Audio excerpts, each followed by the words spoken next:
Girls Allowed by the Berenstain Bears. And this book I dedicate to my granddaughter Brooklyn. It is one of her favorites. Berenstain Bears, No Girls Allowed.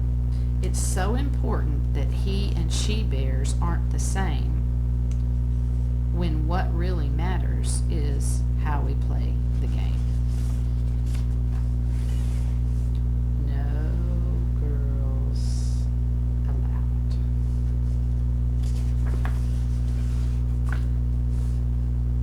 Ever since Sister Bear had been a tiny cub, she liked to tag along and play with Brother Bear and his friends.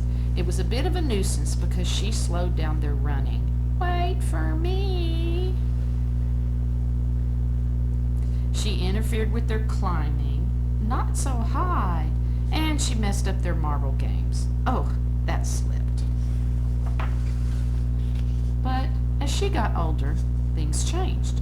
She still liked to tag along with her older brother and his friends, and it was no longer a bit of a nuisance, it was a big nuisance. She got to be a faster runner and outran Brother and his friends. Look at her go, said Papa. She got to be a good climber, and she outclimbed them.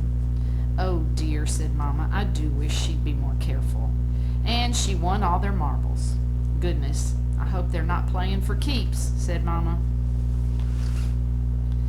It certainly is good to see Sister and Brother and their friends playing so nicely together, said Papa. Look, they're organizing a baseball game. Yes, said Mama, but it does worry me a little that Sister is the only girl in the group.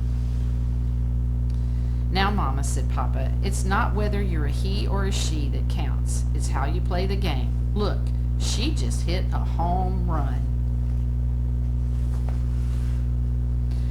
I agree, said Mama. But think back.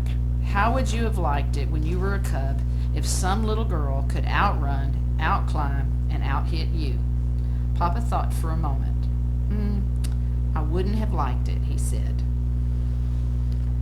Brother and his friends didn't like losing either, and what made it worse was the way that Sister celebrated every time she won. Her victory dance and cartwheels were annoying, but it was the war hoops that really got on everybody's nerves. Then one day, when Sister was planning to tag along as usual, her playmates were nowhere to be seen.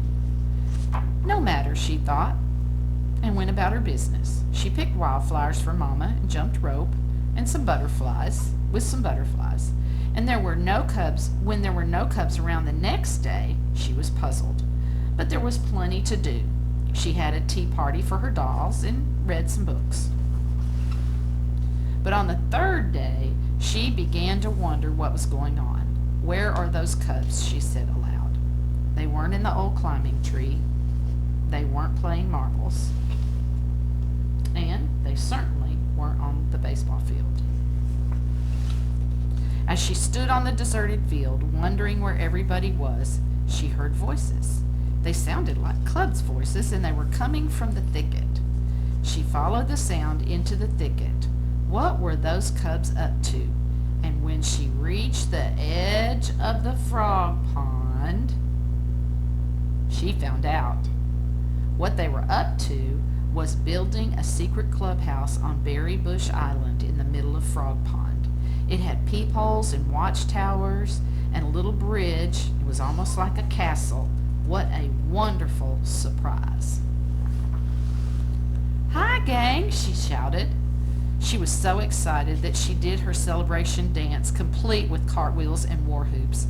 But Brother and the other boys didn't answer Sister's happy cry. Instead, they ducked inside, and then they reached out and put the finishing touch on their new clubhouse, a sign that said, Bear Country Boys Club, no girls allowed.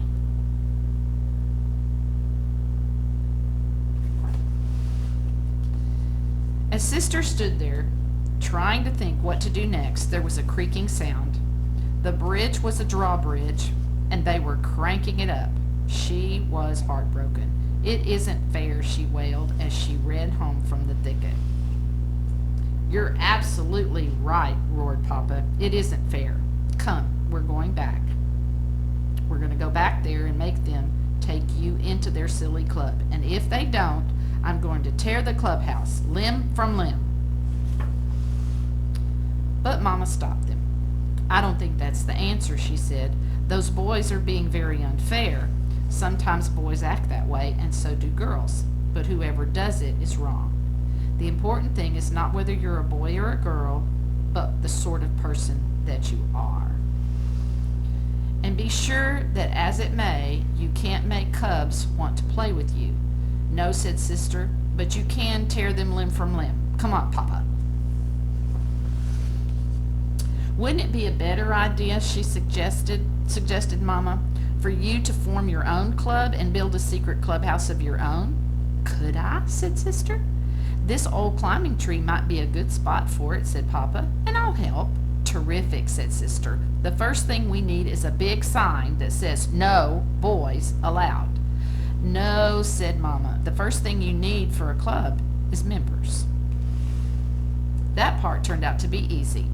News of the No Girls Allowed Club traveled fast, and there were quite a few other sisters who didn't like the idea of being left out. They had a lot of good ideas. Lizzie made a rope ladder that they could wind up when they didn't want visitors. Ellen brought a spyglass for keeping watch, and Marcia had the best idea of all, a tin-can phone system.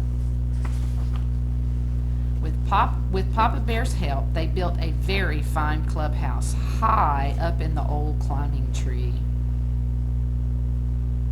Now for that sign, said Sister. Those boys were just being mean because I out-hit them and I won all their marbles. They are bad losers. I suppose that's true, said Mama.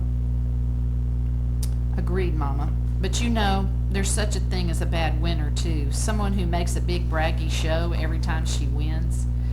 Sister Bear knew exactly who Mama was talking about. But it still isn't fair, said Sister.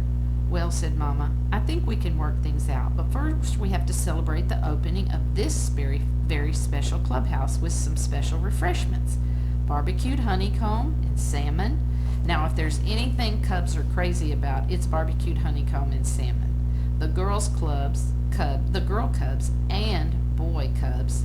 So Papa loaded up the barbecue. The yummy smells reached into the thicket and floated right under the noses of the members of the Bear Country Boys Club, who followed their noses back to where the members of the Bear Country Girls Club were just pulling up their rope ladder. Something sure smells good, said Brother, speaking into the phone. The girls took a vote and decided to invite the boys up for honeycomb and salmon. How would you like to come back to our place for dessert, said Brother. Our berry crop is ripe for picking. Love to, said Sister, and while the whole gang headed to the frog pond, Brother ran ahead quickly and changed the clubhouse sign to say, Bear Country Boys Club. Girls, welcome. The berries were delicious. The end.